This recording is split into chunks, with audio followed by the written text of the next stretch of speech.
بسم الله الرحمن الرحيم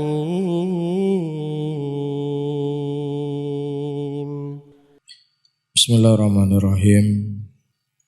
Assalamualaikum warahmatullahi wabarakatuh. Alhamdulillah. Jazakallah khair. Alhamdulillah hamdan katsira tayyiban mubarakan fih. Mubarakan alaih. Kama yuhibbu rabbuna wa yarda. Wa usalli wa usallim ala nabiyina al-karim Muhammadin wa ala alihi wa ashabihi wa man tabi'ahum bi ihsanin ila yaumiddin. Saudara-saudaraku kaum muslimin dan kaum muslimat rahimani wa rahimakumullah. Sebelum kita melanjutkan kembali materi kajian kita di malam hari ini, saya akan membaca sisa soal yang diajukan pada pertemuan yang lalu.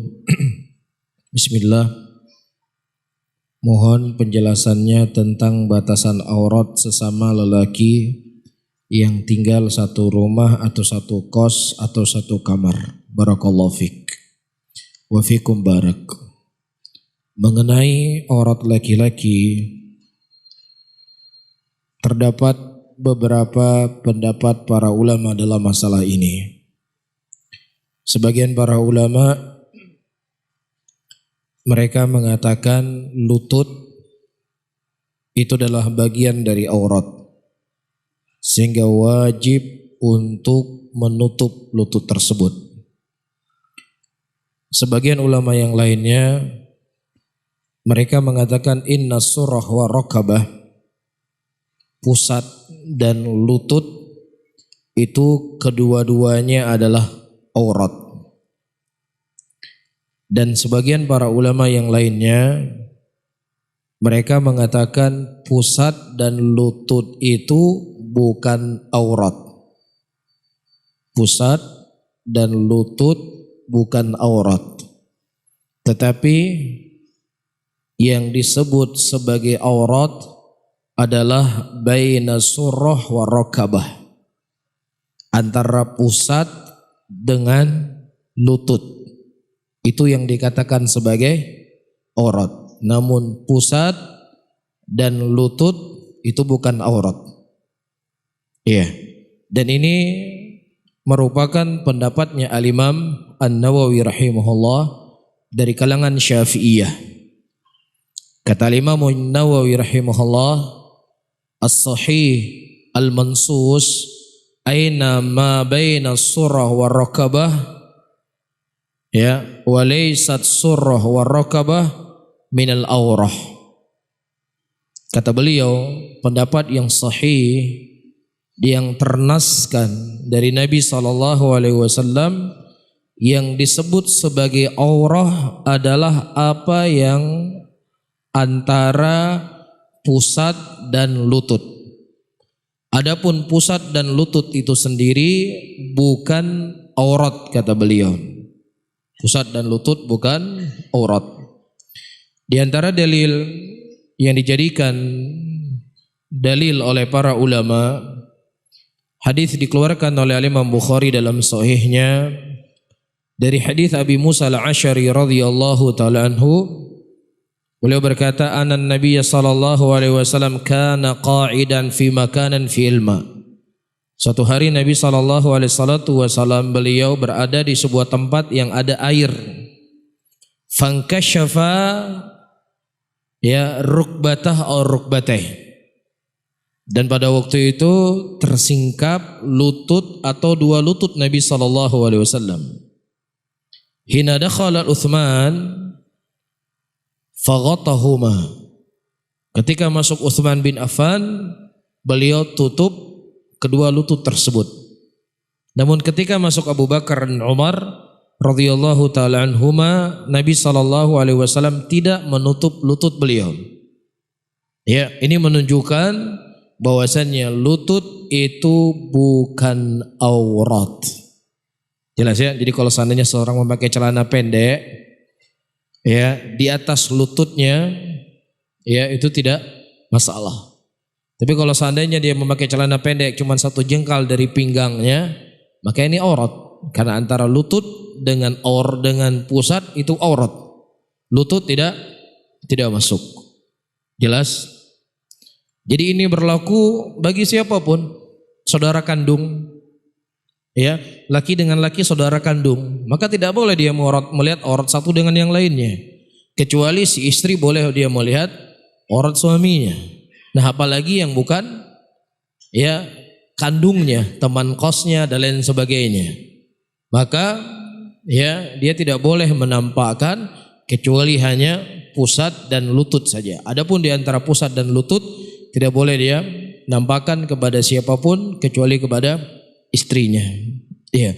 Dan kita ketahui datang hadis dari Nabi SAW yang dikeluarkan oleh Imam Bukhari dan Imam Muslim dalam sahih keduanya. Maron Nabi SAW bainal qabrain fa innahuma yu'adzibani. Nabi SAW beliau melewati 2 kuburan dan 2 kuburan tersebut sedang diadab. Dan salah satu sebab diadabnya ya orang yang ada di dalam kubur tersebut, dia tidak menutup auratnya ketika dia kencing. Bukan berarti kalau dia tidak kencing boleh dia menutup auratnya. Nah, ketika seseorang itu kencing, dia kan akan menampakkan aurat. Nah, ketika dia nampakkan, dia menjadi sebab dia diadab dalam kuburnya. Ini apalagi nggak ada alasan apa-apa, dia pamerkan auratnya. Maka tentu lebih tidak dibolehkan. Jelas ya? Taib. Allahu ta'ala alam bisawab. Saya baca satu soal lagi. Bismillahirrahmanirrahim. Semoga Ustadz dan jamaah yang hadir di sini dirahmati oleh Allah. Amin ya rabbal alamin. Dan diberikan keistiqomahan. Afwan Ustadz, sekarang Syiah sudah mulai menampakkan dirinya. Dan bagaimana seorang ahlus sunnah membentengi diri dari Syiah. Barakallahu fikum. 6. Seperti yang disebutkan, Syiah itu memiliki gerakan yang cukup masif. Tanpa kita sadar, tiba-tiba kita dikagetkan perkumpulan Syiah yang begitu banyak dihadiri oleh manusia. Iya, perlu untuk mengetahui, kalau kita berbicara demokrasi atau keributan-keributan, apa yang terjadi di negeri kita, yang sering kita melewatinya, kita tidak melihat tokoh-tokoh Syiah banyak berkomentar. Ya, bukan mereka tidak ada, tetapi mereka fokus kepada hal yang lebih mudah untuk menyebarkan kesesatannya dan kekufurannya. Ya, mereka masuk dari jalur pendidikan. Dari TK, SD, SMP, SMA. Di sinilah mereka fokus untuk menyebarkan kesesatannya. Dan ini merupakan jalur yang paling tercepat. Jalur yang paling tercepat. Anaknya diambil, ya tinggal bapak dan ibunya, mereka pelan-pelan. Diundang acara sekolah, acara pertemuan dengan wali murid, rapat dengan sekolah. Ya, tidaklah kemudian kita terkagetkan kecuali apa? Mereka sudah mengikuti pemikiran-pemikiran Syiah. Ya, nah ini para hadirin dan hadirat yang dirahmati oleh Allah. Sesuatu yang sangat mengkhawatirkan. Karena Syiah itu memiliki keyakinan tidak akan sah iman seseorang sampai tegaknya negara Syiah. Itu keyakinan mereka. Bahkan dari buku-buku Syiah sendiri yang kita bisa mempertanggungjawabkan referensi yang ditulis oleh para ulama kita, mereka menganggap Imam Mahdi itu tidak akan keluar sampai anjing-anjing dan babi-babi, mereka membahasakan seperti itu, musnah di muka bumi ini. Siapa yang diinginkan anjing dan babi-babi? Diinginkan oleh mereka adalah orang-orang Sunni yang tidak sepakat dengan pemikiran Syiah, kafirnya Abu Bakar, kafirnya Umar, kafirnya Uthman, dan kafir hampir seluruh sahabat Nabi sallallahu alaihi wasallam. Karena menurut kamus mereka, ya, siapa yang mereka berloyalitas kepada Abu Bakar, Umar dan Uthman, berarti mereka ikut berkhianat kepada Ali bin Abi Thalib radhiyallahu taala anhu. Ali bin Abi Thalib yang diberikan wasiat oleh Rasulullah menjadi khalifah, kemudian direbut secara tidak jujur oleh Abu Bakar, Umar dan Uthman.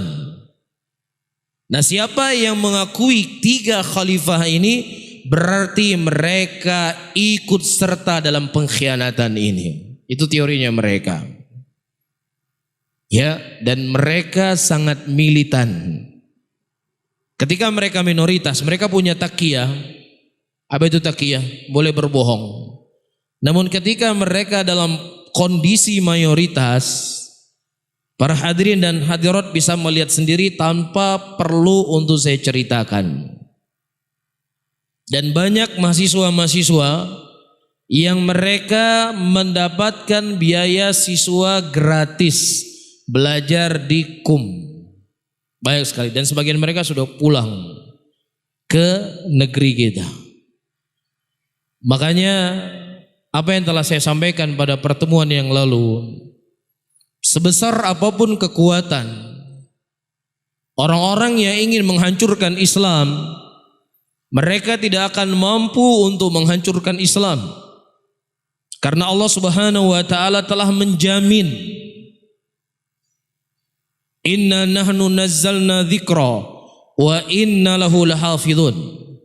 Sesungguhnya kami yang menurunkan agama ini dan kami pula yang menjaganya. Dan juga Allah telah berkata dalam ayatnya, yuriduna liyutfi'u nurallahi biafwahihim wallahu mutimmu nurihi walau karihal kafirun.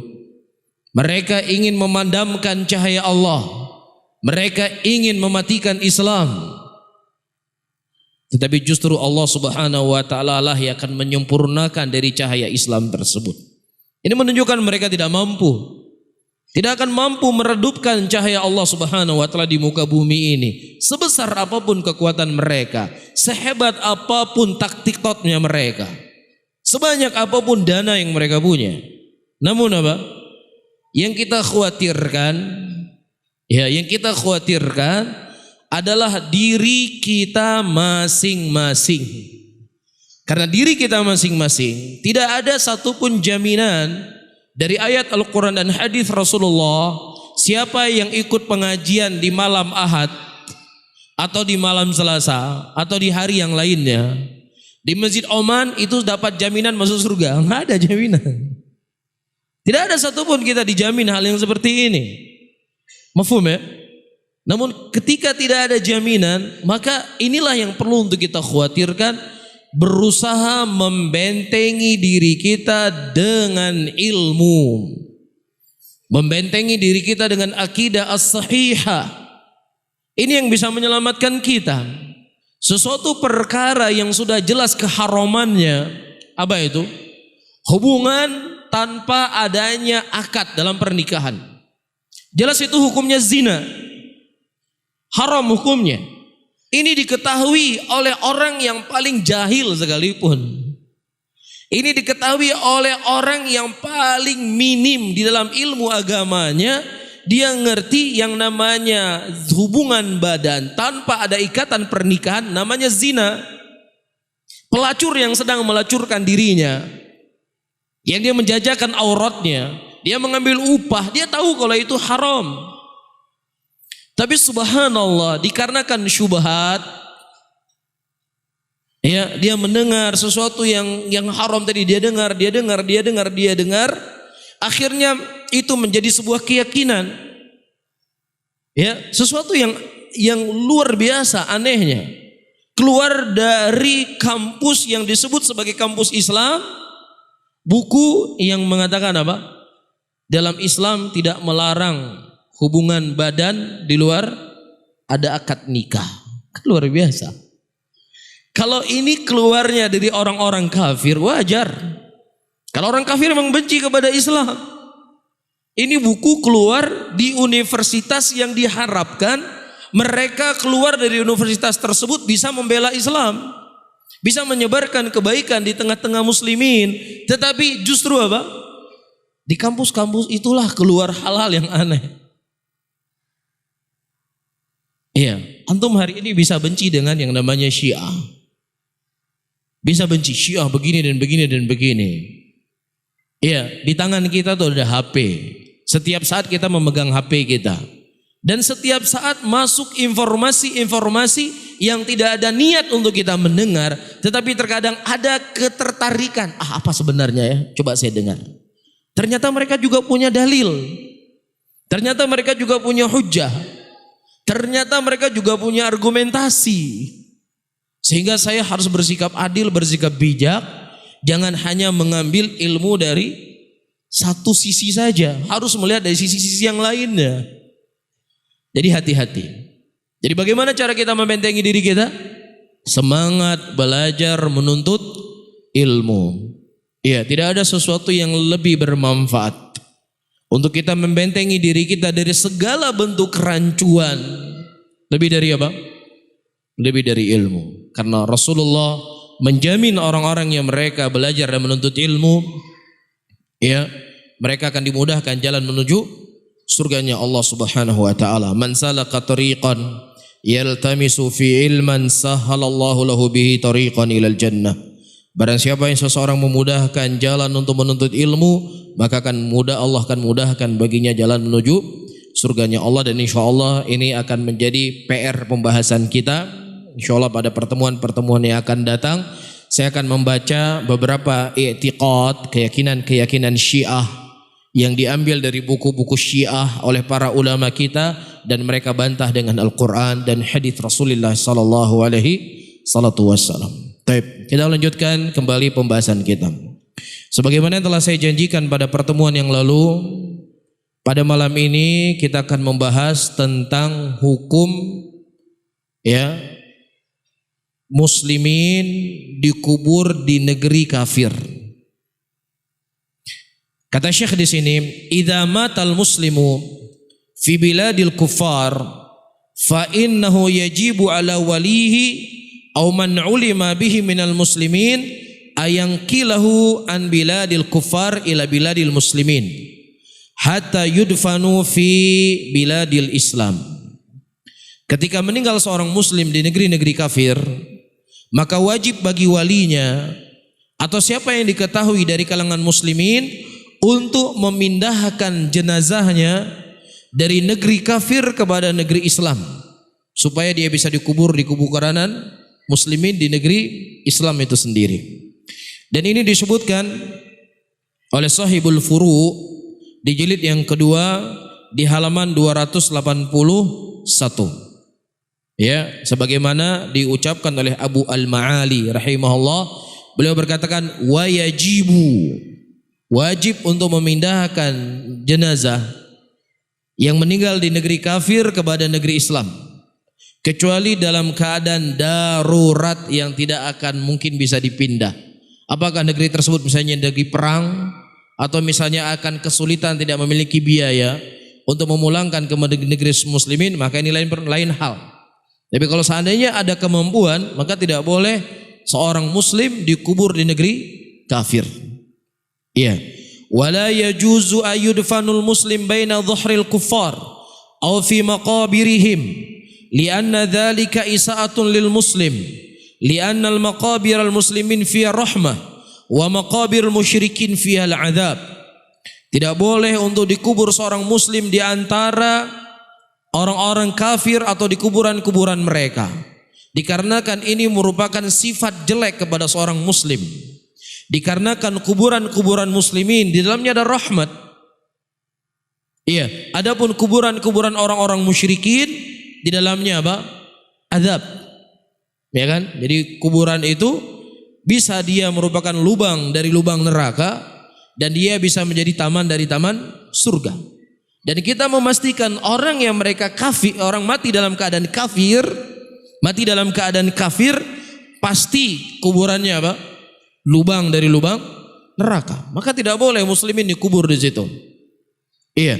Waqad su'ila Abul Qasim, dan telah ditanyakan kepada Abul Qasim rahimahullah. Beliau adalah sahibnya Imam Malik rahimahullah, seorang ulama dari negeri Mesir. Ya, minal Malikiyah, dari ulama bermadzhab Maliki. An-Nasraniyah aslamat hina mautiha. Ada seorang wanita Nasrani yang dia masuk Islam di detik-detik dia meninggal. Ya, fadufinat fi quburin Nasara. Kemudian dia dikuburkan di kuburannya orang-orang Nasrani. Apa yang harus kita lakukan? Kalau seandainya dia masuk Islam ketika dia sehat, mungkin dia sudah tinggal dengan lingkungan muslimin. Ini mungkin ketika dia kondisinya sakit, di tengah sakitnya dia masuk Islam. Kan dia masih tinggal dengan saudara-saudaranya yang masih kafir tersebut. Dan ternyata saudara-saudaranya yang mengurusi jenazahnya kemudian dikuburkan di kuburannya orang-orang kafir. Maka dijawab oleh beliau rahimahullah, ya. Dan ini kisah ini disebutkan oleh Al-Imam Adz-Dzahabi dalam kitab Syiar A'malun Nubala dan juga yang lainnya dari para ulama. Taib. Kata beliau, "Idhabu fanbashuha thumma ghsiluha wa shallu 'alaiha illa an takuna qad taghayyarat." Pergi engkau, gali kuburnya, kemudian kau mandikan dia, kemudian kau salatkan dia, ya, kecuali kalau seandainya jenazahnya sudah berubah. Wajib muslimin untuk membantunya. Wajib muslimin melakukan hal yang seperti ini. Karena tidak boleh seorang wanita muslimah ataukah seorang laki-laki muslim dikubur di kuburan orang-orang kafir. Fadhahabal Malikiyah, dan madhabnya Malik, wujubun nabshun min mandufina fil maqabir kufar minal muslimin illam yakhaf alaihi taghayyur. Wajib hukumnya kuburannya tersebut dikorek dan kemudian dia dipindahkan ke kuburan muslimin kecuali ditakutkan kalau jenazahnya sudah berubah. Tapi kalau seandainya jenazahnya tidak berubah, siapa saja dari kalangan muslimin yang mereka memiliki kemampuan wajib memindahkan kuburan tersebut. Bisa difahami ya? Wa hadza naqlu wa tahwil ila biladil Islam hasbil istita'ah. Wa imma in ta'adzara naqluhu fayudfan fi biladil kufar lakin fi ghairi maqabirihim. Kata Syekh, dan perpindahan atau dipindahnya jenazah kuburan dari negeri kafir kepada negeri Islam ini tentunya sebatas kemampuan seperti yang saya sebutkan tadi. Namun kalau seandainya dia tidak mungkin dipindahkan ke negeri Islam, maka kalaupun dia dikuburkan di kuburan di negeri orang-orang kafir, tetapi tidak boleh digabung dengan mereka. Tetapi mereka punya tempat sendiri yang tidak bergabung dengan orang kafir. Wa qad dzakara al-fuqaha Syafi'iyah wal Hanabilah, dan masalah ini telah disebutkan oleh ya ulama-ulama Syafi'iyah dan juga ulama-ulama Hanabilah. Wa ana man dufina fi biladil kuffar li ta'adzar naqluhu ila biladil Islam fal aula ayakhfa qabruhu. Namun kalau seandainya memang tidak mungkin dia dipindahkan ke negeri Islam, maka yang lebih utama agar kuburannya itu disembunyikan, tidak dinampakkan. Dikhawatirkan nanti orang-orang kafir akan berbuat jelek kepada jenazah tersebut.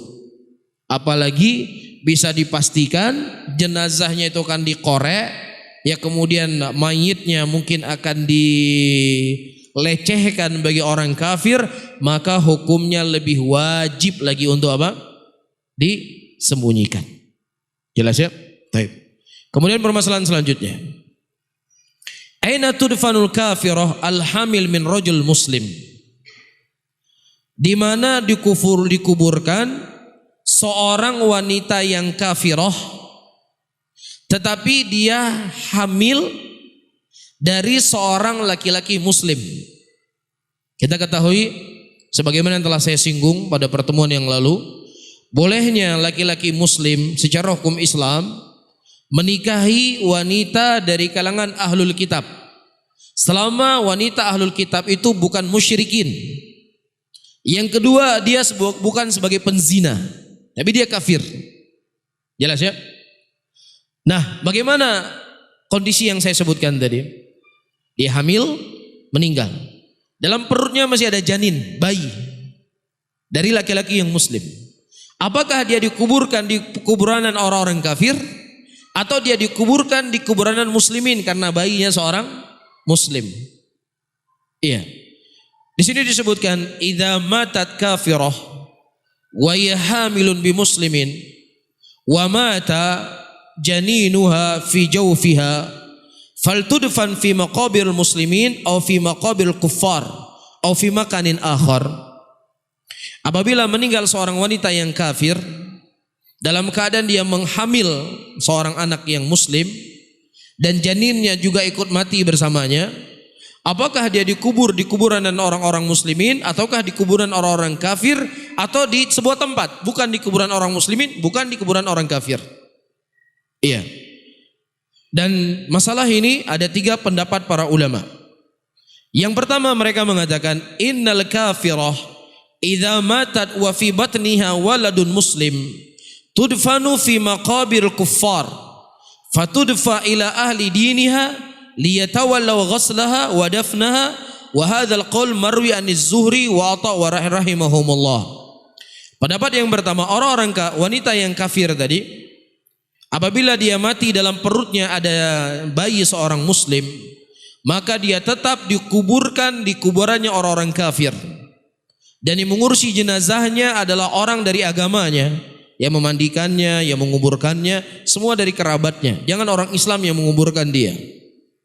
Dan ini merupakan pendapat yang dinukilkan dari Al-Imam Az-Zuhri dan juga Al-Imam Atha rahimahullah. Wa dhahaba ila ba'dil Hanafiyah wa huwa qaulul Malikiyah wa wajun fi madhhab Syafi'iyah. Dan ini merupakan juga pendapat sebagian Hanafiyah dan juga ini pendapat dari kalangan Malikiyah dan juga ini merupakan pendapat dari sebagian Syafi'iyah. Iya, ini pendapat pertama. Yang kedua, mereka mengatakan anha tudfanu fi maqabiril muslimin wa ka'annal mar'atu sunduqun lil janin wa dhahaba ila hadzal qaul ba'dul Hanafiyah wa wajhun fi madhhab Syafi'iyah wa riwayah fi madhhab Hanabilah. Dia dikuburkan di pekuburanan orang-orang muslimin karena perempuan itu ibarat seperti kotak, ya, tempat menyimpan jenazah. Maka kembali kepada jenazahnya, bukan kembali kepada kotaknya. Ini merupakan pendapat dari sebagian Hanafiyah dan juga pendapat dari kalangan sebagian ulama Syafi'iyah dan juga riwayat dari kalangan madhab Hanabilah. Mereka berdalilkan dengan riwayat yang datang dari Umar bin Khattab radhiyallahu taala anhu, annahu dufina imra'atun min ahlil kitab fi batni waladun muslim fi maqbaratil muslimin. Umar bin Khattab pernah menguburkan seorang wanita dari kalangan ahlul kitab, di dalam perutnya ada bayi seorang muslim di perkuburanan orang-orang muslimin. Ya, athar ini disebutkan oleh Abdul Razak rahimahullah dalam Kitabul Janaiz dan juga disebutkan oleh Abu Bakar ibnu Abi Syaibah. Namun atharnya itu tidak sahih. Atharnya dhaif sampai kepada Umar bin Khattab radhiyallahu taala anhu. Nah, kalau seandainya atharnya dhaif, maka tidak boleh dijadikan sebagai pegangan. Iya. Adapun pendapat yang ketiga, seorang wanita yang kafirah tidaklah dikuburkan di kuburan muslimin, ya, dan juga tidak dikubur di kuburan orang-orang kafir karena dia mengandung bayi seorang muslim, tetapi dia dikubur di sebuah tempat yang bukan kuburan orang kafir, bukan kuburan orang muslimin. Adapun dalilnya mereka diriwayatkan dari Wathilah ibnu Asqa. Beliau pernah mengubur seorang wanita Nasraniyah yang di dalamnya ada bayi seorang muslim di perkuburanan yang bukan orang kafir dan bukan orang Islam. Dan pendapat inilah pendapat yang sahih dari pendapat para ulama Islam. Dan ini merupakan pendapat jumhur ulama. Jadi walaupun bolehnya seorang laki-laki muslim menikahi wanita dari kalangan ahlul kitab, boleh secara hukum asal, namun dinasihatkan untuk tidak, karena akan dibuat kita repot dengannya. Faham ya? Anak-anak kita tentunya akan diurusi oleh seorang wanita tersebut. Kalau dia masuk Islam, alhamdulillah. Nah, kalau dia nggak masuk Islam, dia masih dengan kekafirannya, ya. Apalagi misalnya kita meninggal, kemudian ada 3 orang anak, ya, dari keturunan kita, ya pasti dia akan ikut agama ibunya. Paham ya? Namun hukum Allah tidak bisa kita tolak. Allah katakan halal, halal kita katakan. Jangan kita timbang dengan akal kita. Bisa difahami ya? Dan bukanlah sebuah kewajiban, tetapi dibolehkan. Bukan wajib, bukan keharusan. Nah, ketika itu bukan sebuah kewajiban, maka tentunya kita tidak menasihati orang-orang menikah dengan wanita kafirah. Wallahu alam bisawab, walaupun dia bukan dari kalangan ahlul kitab. Nah, mungkin ini yang bisa saya sampaikan, ya. Kita berikan waktu mungkin yang lebih banyak untuk diskusi. Tentunya sebatas kemampuan yang saya ketahui, dan saya tidak dibebani oleh Allah Subhanahu wa taala apa yang saya tidak ketahui. Wallahu taala alam bissawab. Mungkin ada sesuatu yang mau disampaikan atau ditanyakan.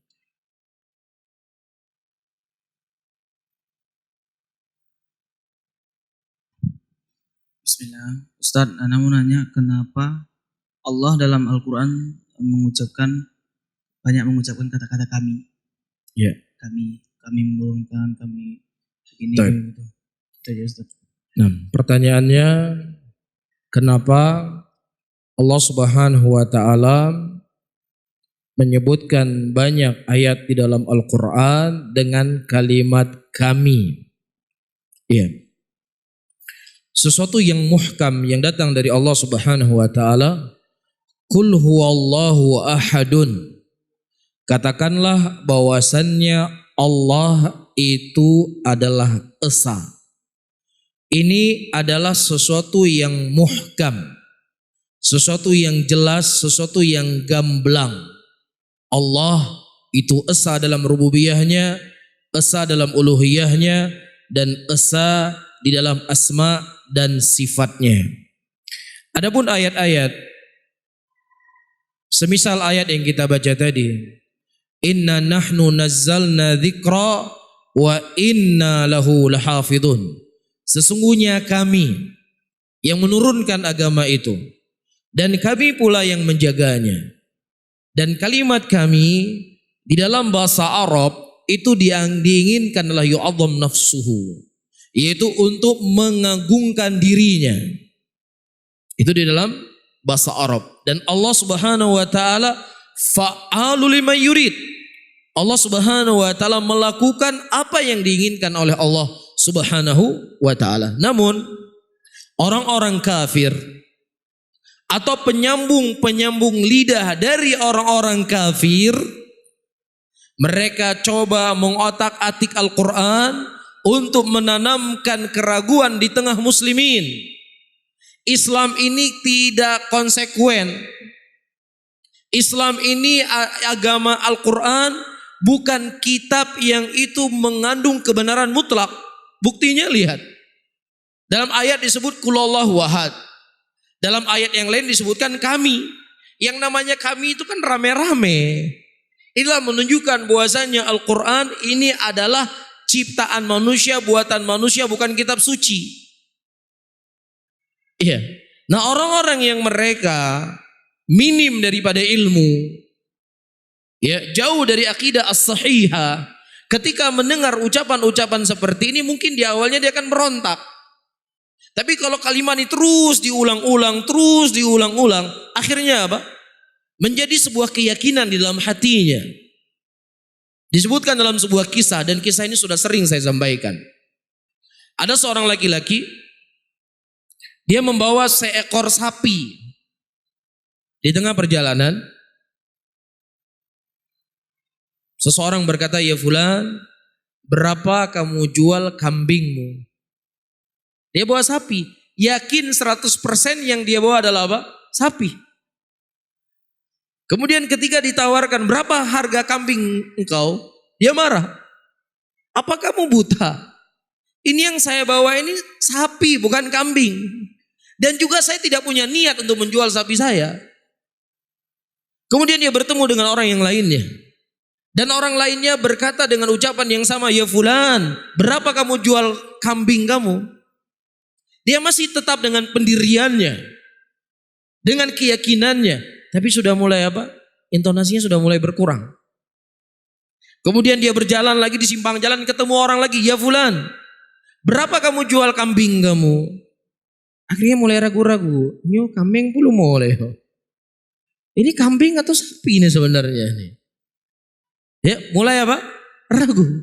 Tadi yakin 100% kalau yang dia bawa adalah sapi. Kemudian dia terus berjalan. Ya, ternyata masih ada yang menawarkan kepadanya, ya fulan, berapa kamu jual kambing kamu? Ah, coba kambingnya. Ini ambil kambing saya jual. Inilah yang namanya syubhat. Sesuatu yang tadinya kita yakini adalah sebuah kebatilan, namun ketika sering terdengar di telinga kita, maka itu menjadi apa? Sesuatu yang benar. Jelas para hadirin? Jadi hati-hati. Orang-orang kafir dan orang-orang munafik, mereka punya senjata. Mereka punya hujjah. Mereka punya dalil. Yang antum gak belajar agama saja, atau orang yang belajar di agama, belajar di kampus Islam, ya bisa-bisanya mengatakan nikah atau hubungan badan tanpa pernikahan itu halal dalam syariat. Apalagi kita nggak pernah belajar agama. Apalagi kita pendidikannya pendidikan umum bukan pendidikan agama.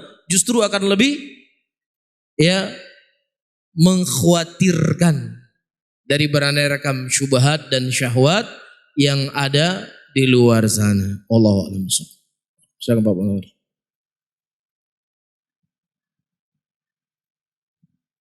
Sebentar Bapak ya. Kita masih membahas tentang bolehnya satu kuburan itu dikebumikan lebih daripada satu mayat, Ustaz. Iya.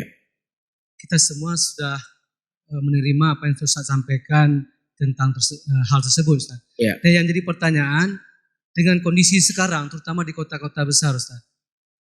Kalau dia itu meninggalnya tidak sekaligus gitu. Nah, jadi kuburan itu akan dibuka berulang kali. Yeah. Untuk ditambah-tambah atau ditimbun-timbun kuburan yang lainnya ke situ. Apakah ini dibolehkan, Ustaz? Tidak meninggal dalam keadaan sekaligus. Terima kasih, Ustaz. Taib, Allahu ta'ala alam bishawab. Seingat saya pembahasan ini sudah pernah kita bahas di kajian kita atau akan kita bahas. Ya, atau akan kita bahas. Kesimpulannya, kalau seandainya memang sudah tidak ada lagi bekas, ya tidak ada lagi bekas kerangka-kerangka dari jenazah tersebut, maka tidak ada masalah. Tapi kalau seandainya masih ada kerangka jenazah tersebut, maka tidak boleh jenazah tersebut diusik dan diganggu dengan ditimbun dan dikuburkan jenazah yang lainnya. Ini kesimpulannya, dan kalau memang belum kita bahas, insya Allah akan jadi pembahasan kita di dalam kitab kita ini. Allahu a'lam bishawab. Silakan Pak.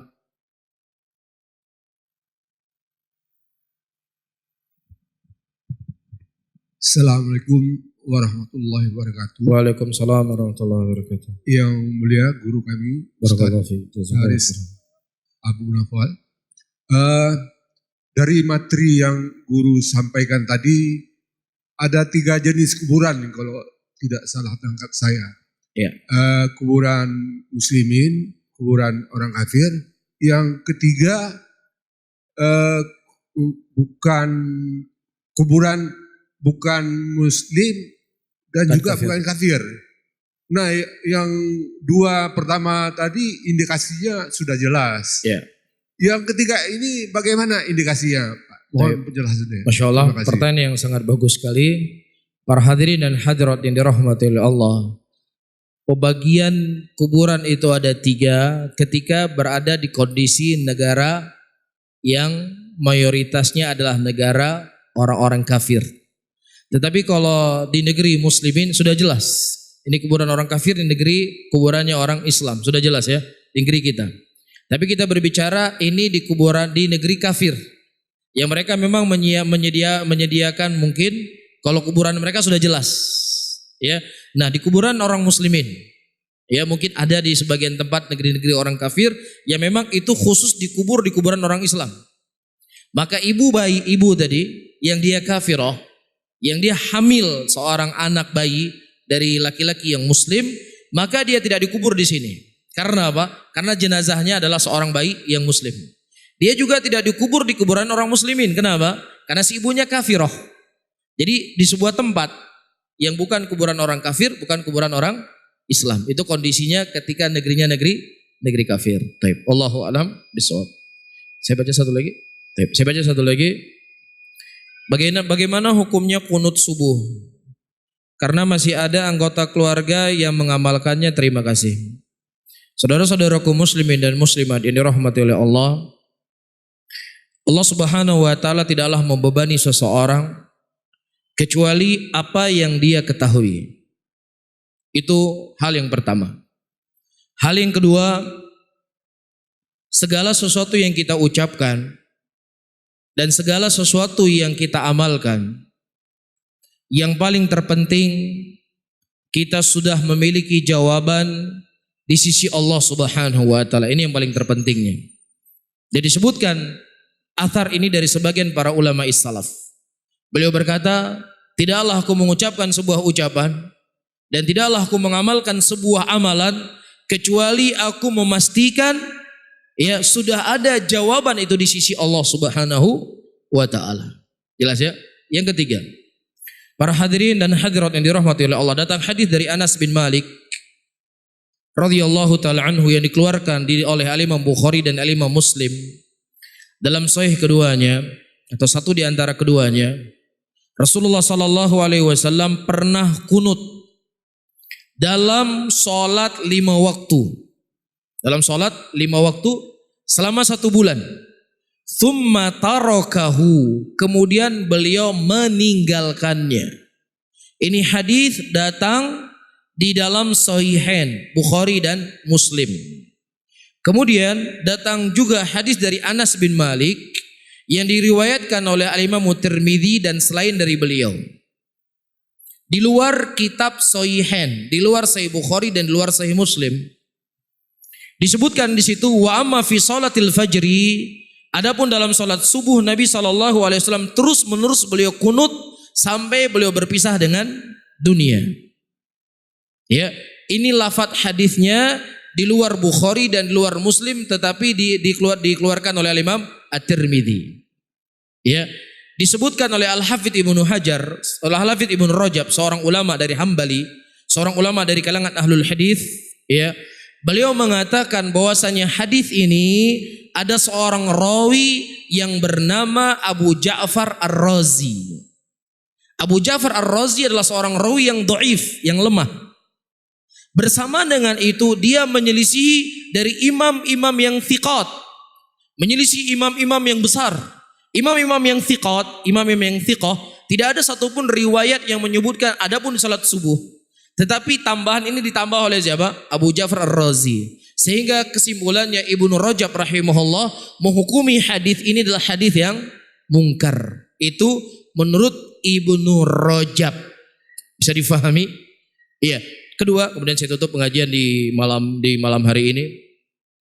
Datang hadis dari Thariq bin Syihab dikeluarkan oleh Imam Baihaqi rahimahullah. Ditanyakan, akanan Nabi sallallahu alaihi wasallam Abu Bakar wa Umar yaqnutuna fi salatil fajri. Ya, dia tanya kepada bapaknya, apakah Rasulullah, Abu Bakar dan Umar beliau kunut di salat subuhnya? Kemudian kata bapaknya, seorang sahabat Nabi, perkara baru apa yang sedang kau tanyakan? Perkara baru apa yang sedang engkau tanyakan? Ini saya berbicara dari sisi ilmu hadis. Tentunya para hadirin yang paling terpenting apa? Pertanggungjawaban kita di hadapan Allah. Yang kunut silakan Anda berkunut, tetapi yang paling terpenting apa? Apakah sudah punya jawaban itu nanti di hadapan Allah ketika Allah bertanya kepada kita? Yang tidak kunut juga demikian. Apakah sudah ada jawaban ketika Allah bertanya kepada kita? Kalau antum sudah punya jawaban, amalkanlah. Tapi kalau antum belum punya jawaban, maka cari jawaban tersebut sebelum kita meninggal. Bisa difahami ya?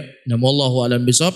Mungkin ini yang bisa saya sampaikan. Mudah-mudahan bermanfaat bagi saya sendiri dan juga buat hadirin dan hadirat semuanya. Saya akhiri. Allahumma salli ala Muhammadin wa ala alihi wa ashabihi wa man tabi'ahum bi ihsanin ila yaumiddin. Wassalamualaikum warahmatullahi wabarakatuh.